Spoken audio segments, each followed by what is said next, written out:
ยักเบิ่งเด้อวิธีเฮ็ดเลือดแป้งจากสูตรเผาละเม็ดเด้อนี่เด้อวิธีลองเบิ่งเด้อ เบิ่งหัวหน้าเด้อหัวหน้าใหญ่เพิ่นเฮ็ดนะเอาผู้ใดได้เคยกินแบบส่วนเผาละเม็ดมีบ่อยู่เวียงคือสิบ่มีอะไรอยู่เวียงเบิ่งเด้อเอาเป็นบ่คันบ่เป็นนี่สิไม่เบียร์ลังหนึงเด้อสตึ๊บมื้อละบ่มันจะสตึ๊บอ่ะ nên jar om ngai er lo nah ji po sim di jar om ngai er koi koi de tu dan li ek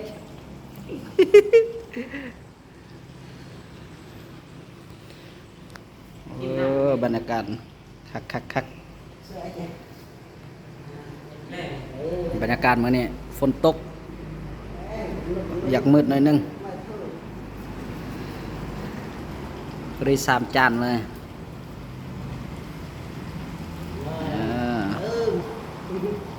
เสื้อเอ็กเลยนะพวกกันล้นเลยป่ะสตึ๊บเลยป่ะนั่นรอทาเบิ้งประมาณ5 นาที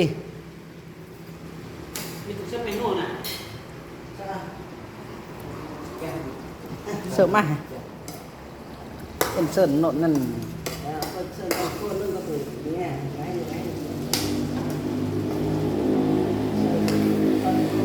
อบในอบ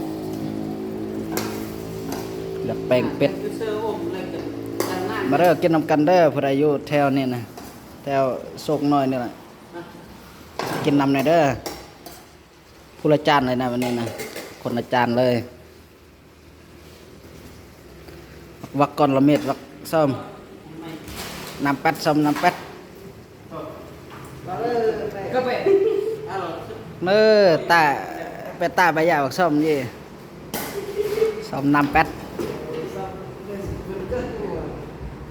ส้มตรักเกสจักหน่อยเด้อกำลังสเปนแล้วกำลังแล้วกอดละเม็ดเนอะมือกุมเมมือแดดเลือซ่อมเนี่ย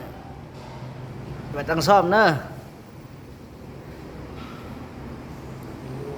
ก่อนก้อนละเม็ดนี่ใส่แข้งนะก้อนละเม็ดนะก้อนละเม็ดเราซ่อมเมสวินเอ็กนะส่วนนายซ่อมปรีก้อนละเม็ดนะ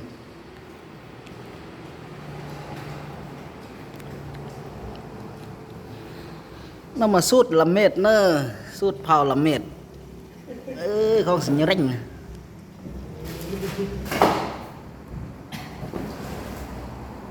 โอ้นวิเยอร์วิร่างโอ้เยอะจังหวะน้ำเนี่ยต้องไปมันน้ำนะเป็นแล้วนั่นนะ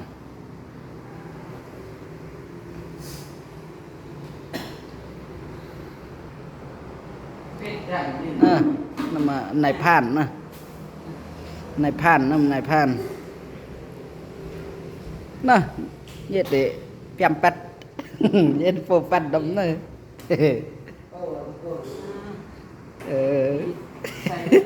เอา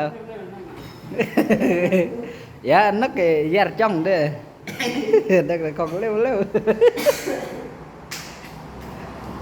cấp số leo ít lắm mà này tôi sơn mà wow khắc sốtเลย3 จานคนนี้อันไม่วันนี้kéo nhà sờ kéo nhà sờ nghe mặc xóm nằm pương nữa con làm mệt mà ngột đi về mặc xóm nằm gì nhìn này tao xóm của lấy cây pla hả mà đã xóm của lấy cây pla hả nữa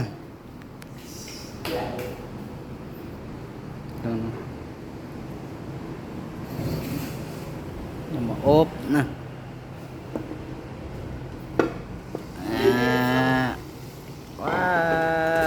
thôi chắc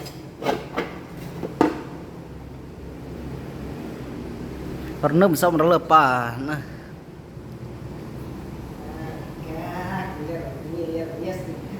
mà nhân 5 lít mà cái nước sữa vàng 5 lít mà xong làm gì nữa bé ngột đệ ngột nó xong ngột sông nói theo nó lại theo nè xin lỗi nó lại hoặc ồ như là nó lật lệch nè vậy tao lật lệch ngột nó phải